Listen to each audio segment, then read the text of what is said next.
Bienvenidos, muy buenos días. Yo soy Anderson Boscan desde el Sweden Coffee de la Plaza Foch. Esto es News and Coffee, el programa de entrevistas de La Posta para revisar la coyuntura política y la actualidad nacional. Hoy, miércoles 30 de mayo, estoy más perdido con las fechas últimamente, me disculpan. Revisamos los hechos en caliente.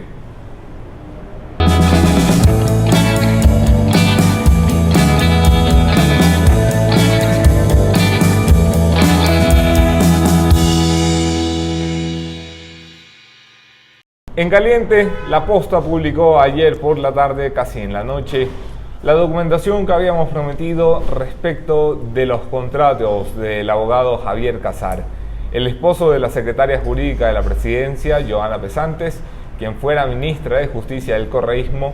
Tiene una racha de buena suerte en la contratación pública desde que su esposa ascendió a las alturas con el gobierno nacional de Lenín Moreno.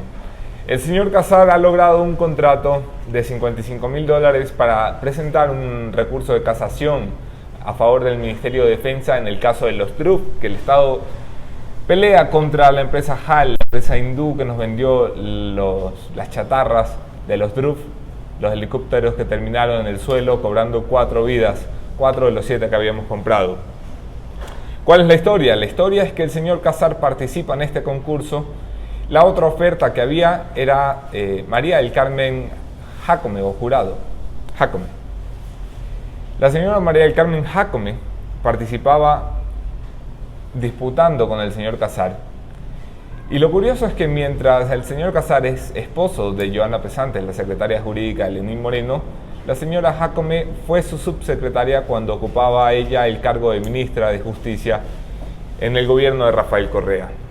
Evidentemente se impone Casar con la oferta más baja, así que gana un contrato que le permite acceder al 2% de lo que el Estado recupere, o más bien de lo que la justicia le diga al Estado que puede recuperar, porque el día que tenga la sentencia el señor Casar se llevará su 2% y el Estado quedará buscando intentar recuperar los dineros que mal invertimos en esos $45 millones que nos costaron los helicópteros.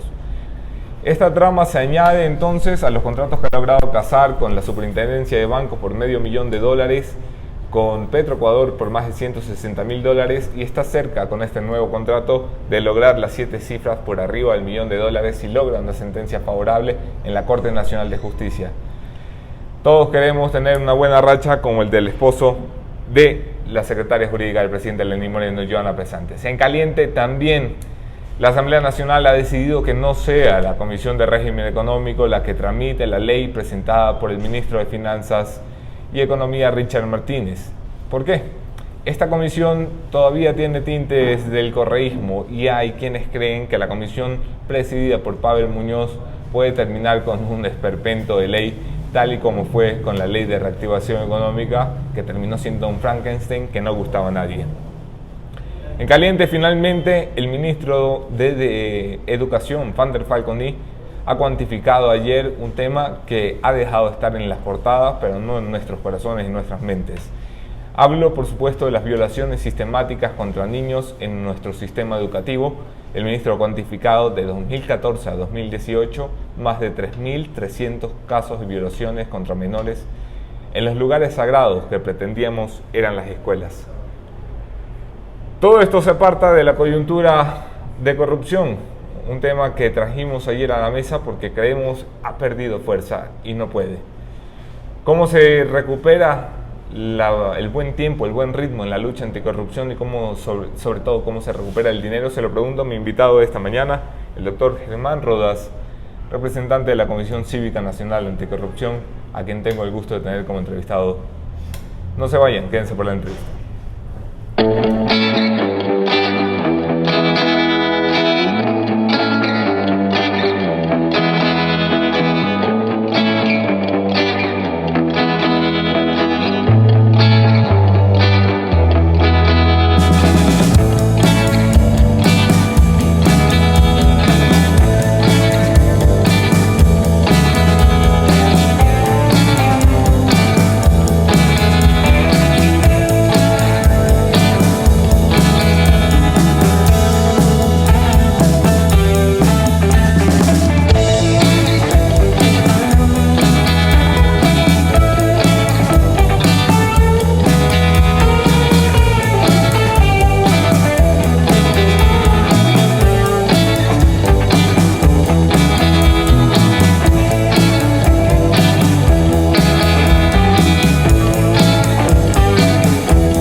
Gracias por quedarse en la entrevista. Gracias Hyundai, gracias Surin Coffee por confiar en este espacio y gracias sobre todo a ustedes por compartir esta entrevista. Doctor Rodas, bienvenido. Gracias Anderson por la invitación, un gusto estar aquí. Espero que no se me vaya a parar y ahí en mitad de la entrevista como le ha hecho ayer Jaime Toral a Luis Eduardo Vivanco en un castigo divino en Guayaquil. No tiene intenciones usted. No, no hay modo alguno. Entonces podemos continuar la conversación. Mucho aprecio y aprecio a la audiencia. Igualmente, bienvenido, esta es su casa. Doctor Rodas, ¿en qué estado se encuentra la lucha anticorrupción luego de la promesa que nos hicieran un año atrás de una cirugía mayor? La cirugía mayor ha sido lenta y las razones no solamente son de carácter objetivo en el sentido de lo que pueden o no pueden hacer determinadas autoridades, sino por el entramado del proceso de la corruptela existente en el país. Fíjese que para la Comisión Nacional Anticorrupción, cuando nos tocó combatir la corrupción, cuando el jefe, el señor Correa, era el presidente del país y había que enfrentarlo a él, fue un asunto de mucha pelea, de mucha dificultad. Y yo diría que también de una voluntad social que nos exigió a la comisión el que descubriéramos algunos casos.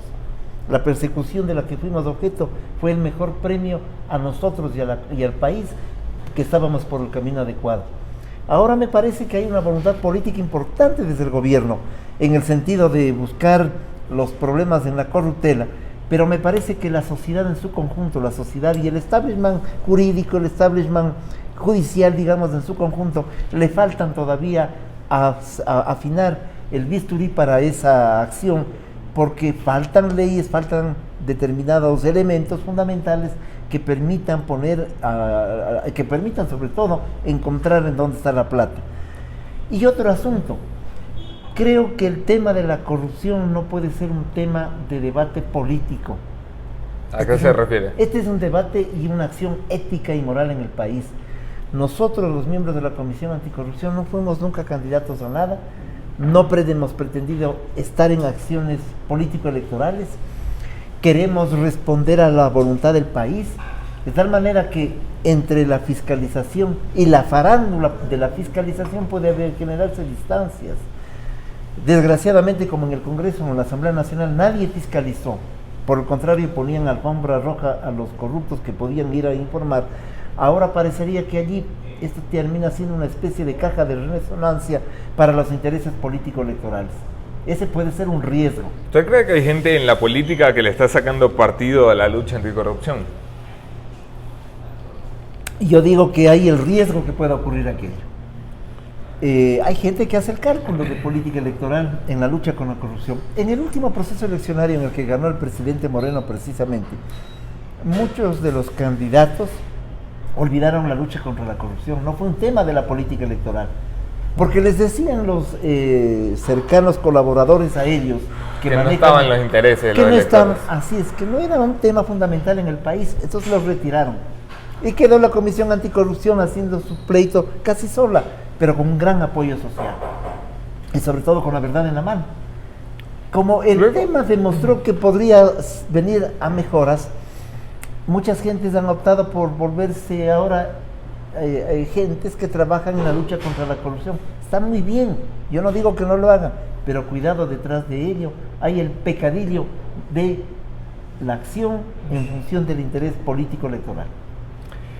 Luego de que el presidente asume el poder y empieza a tomar distancia del gobierno anterior, el de Rafael Correa, hay cosas que pasan que nos sorprenden. Cae un vicepresidente en funciones, víctima de la lucha anticorrupción. Caen ministros en funciones, Iván Espinel es uno de ellos, víctima de la lucha anticorrupción. El presidente deja que gente de su entorno caiga en las investigaciones. ¿Eso es suficiente? No, eso solamente es haber movido el árbol y las frutas podridas se fueron al piso, pero no todas. ¿Qué es lo que espera entonces de Lenín Moreno? Esperamos el que asuma un compromiso directo y activo para perurgir, por ejemplo, a la Asamblea Nacional, que construya el arquetipo jurídico indispensable para que se puedan dar con los dineros que deben y están de hecho en paraísos fiscales, en otros países, en otras cuentas, etcétera, etcétera. Pero eso significa también, yo comprendo al presidente Moreno que tenía un año en el que tenía una mesa mal puesta, en el que tenía una serie de dificultades en el manejo de la política interna y de la externa, obviamente, tenía que poner orden casa adentro. Tal vez faltó un poco de celeridad, pero se ha actuado. Hoy es el momento en el que el presidente Moreno, cuando habla de un régimen plural en el manejo de la cosa pública, dé ese paso. El pluralismo no es solamente dotarse de algunas figuras, sino de corrientes importantes. Y él ha señalado, por ejemplo, lo digo de manera pública, él ha señalado que tiene una conformación ideológica y doctrinaria cercana a los sectores sociales y populares, es decir, de izquierda. Eso es lo que hay que comenzar a demostrarlo, aún en la conformación del gabinete. Hay que comenzar a demostrar la necesidad de que hay un cambio cualitativo y cuantitativo en el ejercicio del poder, y en materia de la lucha contra la corrupción es evidente que ha estado en una actitud importante, dejando que funcionen los organismos que cumplen esa tarea, generando independencia de poderes, pero sobre todo respetando la voluntad social y popular expresada en la conformación del Consejo de Participación Ciudadana Transitorio. ¿Se atreve a ponerle nombre a las cuentas pendientes de movimientos en el gabinete? No, porque eso le corresponde al presidente. Qué diplomático que es usted, doctor Rodas. No, me atrevo a decir simple y llanamente, es indispensable abrir el espacio en el ejercicio de la actividad de ese gabinete para atender los requerimientos sociales. Allí faltan personas y talentos, por ejemplo, vinculados a la lucha social y popular activa. Sobran los nombres, no me haga decir nombres porque puedo omitirlos, y en segundo lugar, porque no es mi tarea.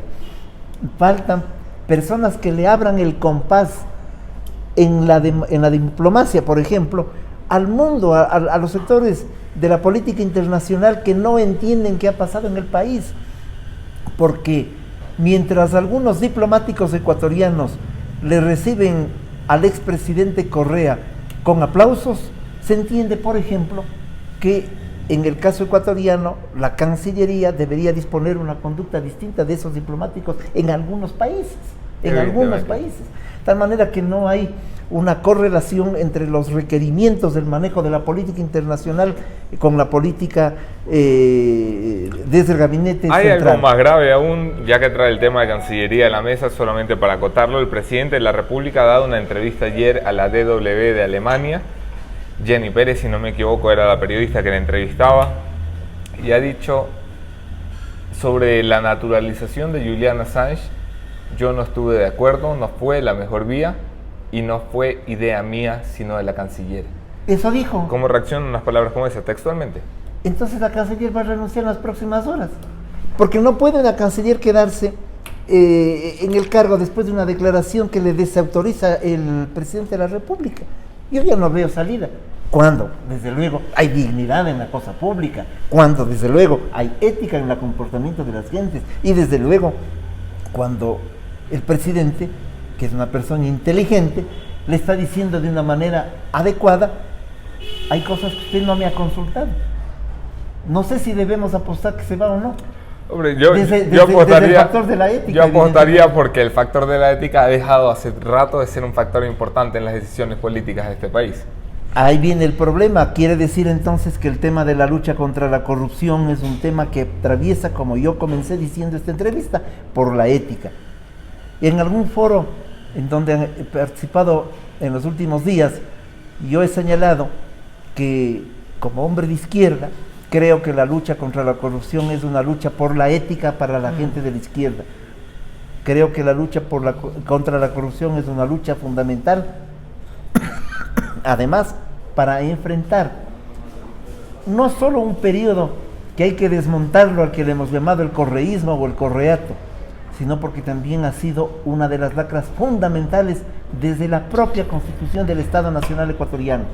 De tal manera que esto no es del último momento, es una de las peores lacras que se exacerbaron en el último periodo, eso sí, por la enorme cantidad de recursos y porque fue una práctica de Estado que ha quedado demostrado en las diversas y en las múltiples denuncias y en las acciones inmediatas que han venido después de ellas. Me corregía Janet Mantilla, corrección Anderson, Glass y Espinel. en la cárcel no fueron víctimas, sino el resultado de la lucha ante la corrupción. Concuerdo absolutamente, Janet, y rectifico mis palabras. 24 de mayo de este año, doctor Rodas, el presidente de la República, en su informe a la Nación delante de la Asamblea Nacional, promete que por fin remitirá a la Asamblea en breve tiempo un proyecto de ley de extinción de dominio. ¿Cuál es su valoración al respecto y cómo cree que debería ser un proyecto así? Ese es un paso importante, porque decía hace un momento que se vuelve indispensable dotarle al país y a la estructura jurídica del país del andamiaje suficientemente necesario para que se puedan dar los pasos de la búsqueda de los dineros. Ese es un paso importante, pero faltan otros. Por eso me parece que si bien la Asamblea Nacional debe actuar en tareas de fiscalización sin hacer uso de la farándula política, debe dar pasos también que demuestren acciones que se concreten. Una ley de extinción de dominio como la que pretenden podría aplicar retroactivamente, es decir, después de su aprobación podría servir para recuperar dinero que nos han robado en los últimos 11 años. Bueno, las leyes no se aplican retroactivamente, Entonces, pero yo creo que pueden haber instrumentos que permitan establecer una red de colaboración y de ir descubriendo las cosas, porque los dineros que están escondidos de todas formas van a aparecer de manera más o menos visible si es que trabajan de la mano entidades como el SRI, entidades como la Fiscalía, entidades como la Asamblea Nacional, los espacios de la lucha contra la corrupción. Puede establecerse lugares en los cuales se han depositado los recursos, los dineros del pueblo ecuatoriano. Y entonces no es que la ley va a ir hacia atrás para actuar, sino que va a ir descubriendo, porque el monto que está depositado, me invento, en el Banco de Bahamas, está aquí, ahora, en este momento. Y evidentemente al descubrirlo, se descubre en el tiempo, en el presente, y se comprenderá que ese es un recurso que provino de alguien o de algún sector financiero en un momento determinado. Eso sería actuar sobre el acto delictivo o que se mantiene todavía vigente. He actuado como acto delictivo en una temporalidad distante, eso sí, ¿no? Pero nada más. Yo creo que aquello sí es posible. Hay que entonces aspirar a que estas tareas se vuelvan no solamente discursivas, sino que comience a generarse un control importante. Se han dado pasos importantísimos, por ejemplo, desde la acción del subrogante en la Contraloría General del Estado. Creo que el Consejo de Participación Ciudadana Transitoria también tendrá en su momento, aún siendo transitorio, para decir algo y para actuar en casos emblemáticos de la lucha contra la corrupción. Porque ya hemos detectado muchas cosas, ya están presos por algunas de estas cosas, algunas de estas personas, otros están prófugos, están fugados, están escondidos, otros todavía disparan a manera de pájaros contra las escopetas, pero de todas maneras en el país ya hay una voluntad social para avanzar. Y esa debería ser, por ejemplo, una de las actividades del campo diplomático, en el sentido de establecer la búsqueda de esos recursos en algunos de los países. De tal manera que la gestión internacional también es fundamental en lo que acabo de señalar, como lo es la circunstancia de demostrar que este es un país en donde han cambiado las cosas. Por eso comencé diciendo en un momento determinado, un cuerpo diplomático que tiene un discurso, o que no tiene, sí, o que no actúa. Una cabeza que actúa a espaldas del presidente. Por la noticia, Anderson, que usted me acaba de dar, cuando el presidente dice sobre el tema de Assange, yo no sabía nada. Demuestra que hay que poner orden allí, en ese espacio, como hay que poner orden en la relación con el movimiento social. El movimiento social ha estado interesado en la lucha contra la corrupción, y nosotros representamos al movimiento social. Hace pocas semanas la Asamblea decidió mover una de las principales cabezas en materia de lucha anticorrupción, me refiero a la cabeza de la Fiscalía General del Estado, entonces dirigida por Carlos Vaca Mancheno, ex asesor político de Rafael Correa, instalado en la Fiscalía General antes del relevo presidencial. ¿A qué voy con esto? El Consejo de Participación Ciudadana decidió, tras ver defenestada la cabeza de Carlos Vaca Mancheno, nombrar a Paul Pérez Reina al frente de la Fiscalía. ¿Le conoce usted al doctor Pérez? No le conozco. ¿Ha visto sus actuaciones en las últimas 2 semanas? No, en realidad no, he dado un seguimiento muy colateral. Parece que él ganó un concurso, fue atención a aquello. Yo creo que lo que conviene ahora es acelerar el proceso de designación del fiscal titular. Eso es lo que el país pide también, para que los procesos de transición en organismos tan relevantes no queden un poco tambaleándose, ¿no? Porque también a veces cuando la cosa no está fija, las cosas no se las manejan, pero de forma ágil. Pero no puedo hacer una calificación. ¿Le preocupa la institucionalidad de este país teniendo en cuenta que tenemos una fiscalía en subrogación, una contraloría en subrogación, una defensoría del pueblo en subrogación, una procuraduría en subrogación? Prácticamente todas las instituciones de importancia en este país están en manos temporales. ¿Le preocupa la institucionalidad de este país? ¿Cree que se puede recuperar? Creo que el proceso de transición vía el mecanismo de la subrogación y de los procesos de transición forma parte de avanzar hacia la búsqueda de una institucionalidad. No me preocupa en el sentido de que estemos en ese tiempo. Lo que me preocuparía es que nos quedemos en ese tiempo sin pensar en que es indispensable encontrar a las cabezas visibles de la reinstitucionalización del país en el amplio espectro de la política y de la acción pública nacional. Creo que el transitorio, el Consejo de Participación Transitoria, dirigido por Julio César Trujillo, está dando los pasos para el saneamiento. El saneamiento exigía un momento de un compás de espera, de un paréntesis para barrer la corrupción. Hay quienes critican el Consejo de Participación Transitorio por tomarse atribuciones más allá de las claramente establecidas en los anexos de la consulta popular, caso puntual, Corte Constitucional. ¿Se le ha ido de las manos la necesidad de reformar el país al Consejo Transitorio? No, yo no creo aquello. Yo creo que el país votó en las elecciones dándole todo el poder al Consejo Transitorio para efectos de que cambie la institucionalidad que existe en el país y que de una o de otra manera en su momento formaron parte de un entramado totalmente soldado entre sí con el objeto de impedir que las cosas funcionen. Le voy a poner un ejemplo rápido. Denuncia nuestra sobre el tema Manduriaco. Acción inmediata por orden del vicepresidente en una sabatina para que se nos ponga el juicio. Juicio inmediato puesto por el prófugo señor Poli, del ex contralor. Inmediatamente llamada telefónica a un ministro o a un juez para que inmediatamente se den las sentencias y lo demás. Llevarnos inmediatamente a un proceso y sentenciarnos. Y perdonarnos inmediatamente, ¿no? Es decir, una especie de ruta... Escarnio público. Sí, escarnio público, y de otro lado una ruta para decir no se metan con la lucha contra la corrupción porque nos están golpeando. Ese entramado había que desbaratarlo. El pueblo ecuatoriano pidió en las urnas que se desbarate ese entramado de corruptela, se desbarate el correísmo, se desbarate el correato como una forma de acción política que nociva para la sociedad ecuatoriana, y Proterma en cuanto al tiempo y al espacio en la construcción de un modelo que diseminó la PUS por todo el país. Creo que el Consejo Transitorio por eso tiene el apoyo social, porque está actuando. Felizmente, la cabeza, que es Julio César Trujillo, es un hombre como se ha dicho en el país, la reserva ética de este país, que a estas alturas de su vida tiene que dejar el legado para la historia de habérselas jugado en la construcción de una nueva institucionalidad.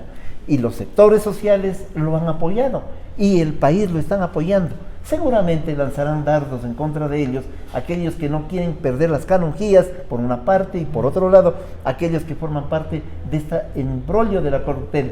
Porque la corruptela está a todas partes, Anderson. No solamente son aquellos que roban, no son aquellos que abren cuentas con su dinero en otros lados.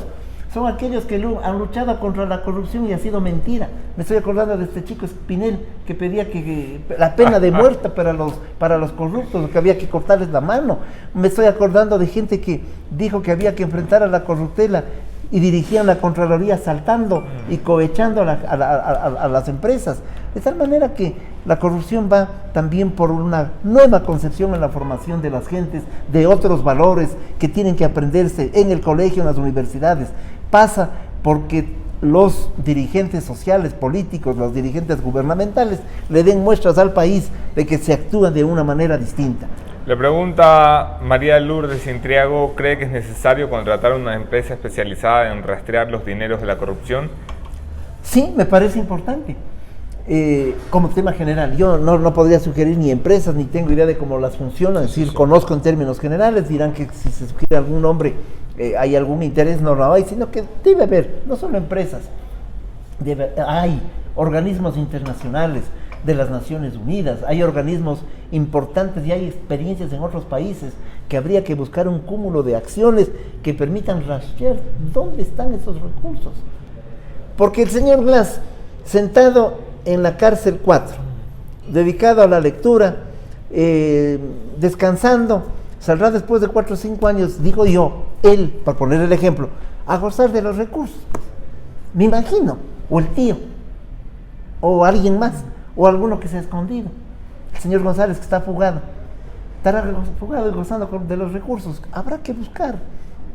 Este es un tema de mucha especialidad en el que deben converger diversas instituciones del país, diversos organismos del Estado, diversas cabezas visibles de la institucionalidad nacional en la búsqueda de esos recursos y dotarlos ellos además de las leyes suficientes que les permitan actuar colectivamente para generar este rastreo. ¿Cuál es su opinión, doctor Rodas, de la Asamblea Nacional? Una institución que ha pasado de tener valoraciones por arriba del 55% a por abajo del 25%. Es decir, 1 de cada 4 ecuatorianos cree que está haciendo bien su trabajo. Un año después, ¿qué cree que ha hecho la Asamblea y qué ha dejado de hacer? La Asamblea es el centro político por excelencia. Y allí se expresan las contradicciones sociales por una parte y sobre todo las contradicciones políticas. Y las contradicciones políticas de este último año han sido enormes en el país. Porque era un gobierno que aparentemente daba continuidad al proyecto de Correa, digo aparentemente, y era un gobierno que se iba, el de Correa. Parecía que por lo tanto allí había una mayoría. Moreno ha tenido el mérito de ir logrando que un grupo importante de asambleístas comprendan que hay un modelo político distinto en construcción y que sobre todo hay una conducta ética diversa a la del gobierno saliente. Y eso es importante, pero eso lleva tiempo.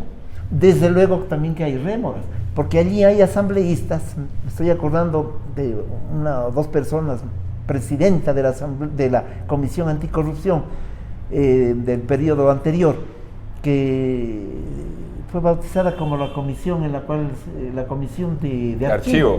Me estoy acordando de ella. Claro, archivó todo y luego que diga que lucha contra la corrupción. Uno se pone a pensar y se pone a dudar. Para hablar de un caso, y hay muchos otros más. Hay unos cuantos asambleístas que enjuiciaron a la Comisión Anticorrupción. Me estoy acordando del ministro de Energía, Esteban Albornoz. Nos enjuició, luego nos quitó el juicio, pero está protegido allí en la Asamblea. De tal manera que hay estos casos y hay una política también que no nos ha demostrado una acción fehaciente.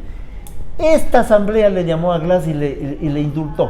Esta Asamblea, luego que han cambiado las cosas, esta Asamblea no le llamó a tiempo, por ejemplo, al ex ministro de Educación por los casos gravísimos y de las denuncias gravísimas de violaciones en escuelas y colegios, para actuar, siendo su compañero de labores, y más presidió una comisión. Esta Asamblea tuvo hasta hace poco, por ejemplo, presidenta de la Comisión de Asuntos Internacionales, a quien ejerció la política de represión también desde el Ministerio de Gobierno, la doctora Solís, por ejemplo, solo para acordarme de algo. De tal manera que no hay la confianza suficiente, pero la confianza suficiente vendrán de otros organismos. Hay algo más. No se ha actuado rápidamente en otros temas que tienen que ver, por ejemplo, con la destitución del propio fiscal. Tuvieron que esperar ese entramado de confrontación entre los compadres lindos para actuar. De tal manera que esta falta de transparencia, de acción rápida, es evidente. Están llamándole al presidente de la Judicatura en estos días porque hay una onda que es nacional, no de revancha, sino frente a lo que ha sido el manejo de la justicia en el país, que ha sido inadecuada, pero se han demorado en los tiempos. Pero bueno, lo importante para ser sensatos es que a lo mejor les tomó tiempo darse cuenta de la realidad en la que viven. Les tomó tiempo darse cuenta que sirvieron a un régimen que ha sido uno de los más corruptos de la historia nacional.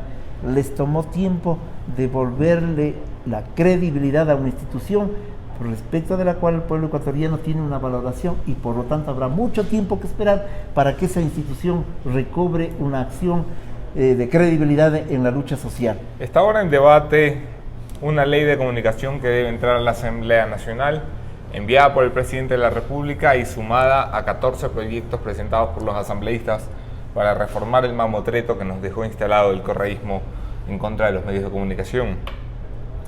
¿Qué tan relacionado está la ley de comunicación y la lucha anticorrupción? Totalmente relacionados. Le voy a decir una cosa, no estaríamos los dos sentados aquí hace 2 años. Seguramente. Y hablando de lo mismo. Es más, era motivo. A mí me pusieron un juicio después de una entrevista que me hicieron en una radio de Quito. Yo le decía al entrevistador, tendrás que ayudarme a pagar porque la causa fueron las preguntas tuyas como chiste. No estaríamos aquí sentados.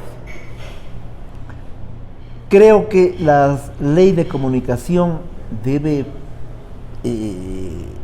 si es que se construye como tal, debe precautelar algunos derechos de los medios y de los usuarios, digamos, de la audiencia, lectores que escucha las noticias, etcétera, etcétera, que se informa. Sí, pero de allí a coartar el derecho de comunicación, por una parte, el derecho de opinión, la reflexión de un editorialista, el talento de una persona que opina y que tiene derecho a opinar, me parece que hay distancias que deben ser impedidas de manera diametral. Creo que hay una sensación en el país de que estamos avanzando en ese proceso adecuado de una mejor relación entre la noticia, la información y el usuario de esa información, y siempre hemos confiado en una prensa que sea lo suficientemente responsable para entregar la noticia. Este es un país en donde ha habido también excesos, eso es así, y los excesos se ha encargado la propia opinión pública de frenarlos y de moderarlos, claro. De moderarlos. Es decir, hay un sistema de autorregulación que siempre ha ocurrido en el país, de tal manera que estamos viviendo momentos distintos, hay aires distintos, hay cosas incompletas, hay vacíos, hay todavía debilidades, hay falta de apretar tornillos y tuercas en el manejo de la cosa pública, del poder, de la relación con los sectores sociales. Hay un diálogo que hay que concretarlo, que no solamente hay que dejarlo abierto, sino concretarlo. Hay que fortalecer a las organizaciones sociales y democráticas de la sociedad de este país. Todo dividió el señor Correa, porque creo que terminó dividiendo hasta la directiva del Emelec, y no se diga la UNI, no se diga el Frente Unitario de Trabajadores, dispersándolo, tratando de confrontarlo, a pesar de que es el único sector social que pudo confrontarlo con valentía. Desapareció a los gremios, a los colegios gremiales. Destruyó la organización todo. civil. Es decir, cuando ese es el discurso de alguien, esa es la práctica, y siendo bíblicos, por la práctica los conoceréis, yo creo que esa es la práctica que hay que juzgar. No hay que juzgar el discurso aguanta todo. Venceremos, patria o muerte, adelante, etcétera. Todo eso aguanta el discurso. En la práctica es lo concreto. ¿Qué ocurrió?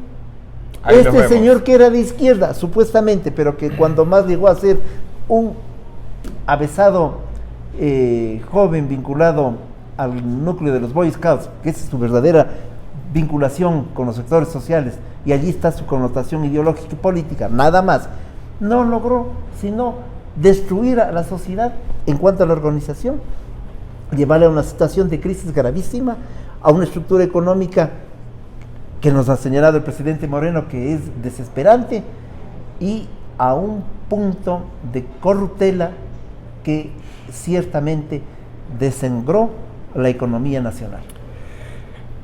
El primer año del presidente Lenín Moreno estuvo marcado por los cambios políticos, ha adelantado ya que estará marcado su segundo año por el ámbito económico. De ello da muestras la ley que ha enviado, el proyecto de ley que ha enviado Richard Martínez. Mañana debe comparecer ante la Asamblea para explicar cómo va a tapar el hueco fiscal. Sí que empieza a hacer el tema económico un tema relevante. ¿Qué debe hacer Lenín Moreno para que la política no se haga agua mientras resuelve la economía? ¿En qué se debe ocupar en este segundo año? En fortalecer un proyecto de gobierno con la más amplia participación social y política en su gobierno.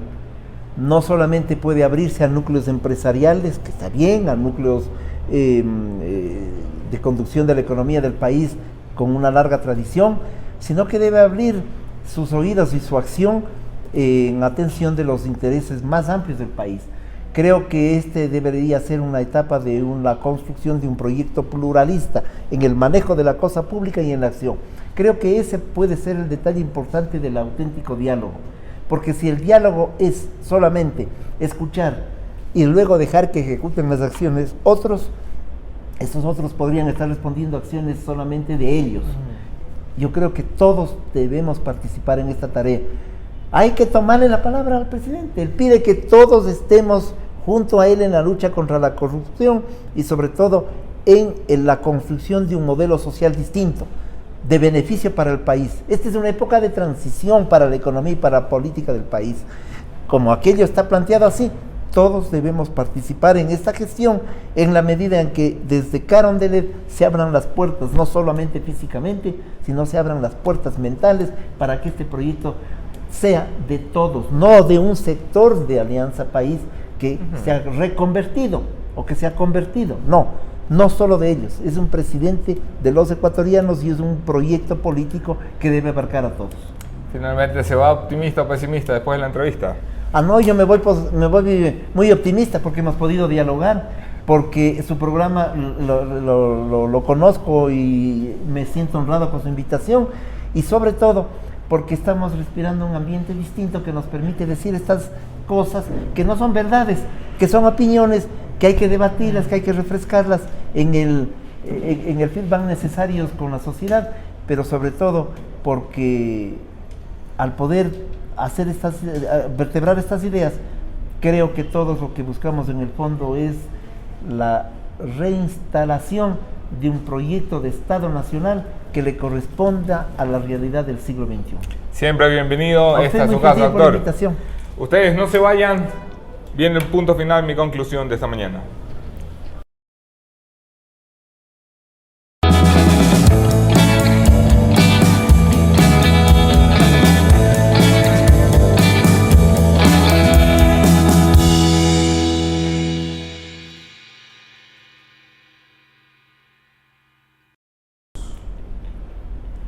El presidente Lenín Moreno ha cometido muchos aciertos en su primer año de gobierno, entre ellos depurar las principales cabezas del caos y la tragedia de la corrupción que seguían siendo parte de su gabinete, que seguían siendo parte de Carondelet. Los errores son básicamente los de omisión, son básicamente no entender que no marca él el ritmo de la historia, que es la historia la que le marca el ritmo que debe seguir. No cometa los errores de la Asamblea Nacional, que aprendió a llegar tarde a todas partes, tarde para juzgar a un contralor prófugo, tarde para juzgar a un fiscal caído, tarde para juzgar a un superintendente de comunicación destituido. No deje entonces que sus acciones acertadas se vean opacadas por el paso del tiempo. Empiece a tomar decisiones, presidente. Ya sé que prometió ser un presidente distinto, a la europea, dijo el 24 de mayo del 17 cuando se posesionó. Esto significaba que sus ministros se ponían en primera fila. Está bien, los ministros deben de responder por sus acciones, pero deben de responder ante usted.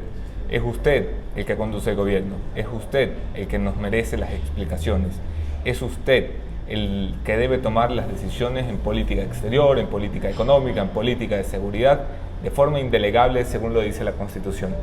Si es usted el que debe tomar las decisiones, no deje que sean otros los que salgan con brillantes ideas para luego lavarse las manos como Poncio Pilatos. Ellos se equivocan, usted puede enmendarlo, no se equivoque también. Nos vemos aquí mañana, otro tema, otro entrevistado, mismo entrevistador. Soy Anderson Boscan desde el Sweden Coffee y la Plaza Foch. Ahí se ven.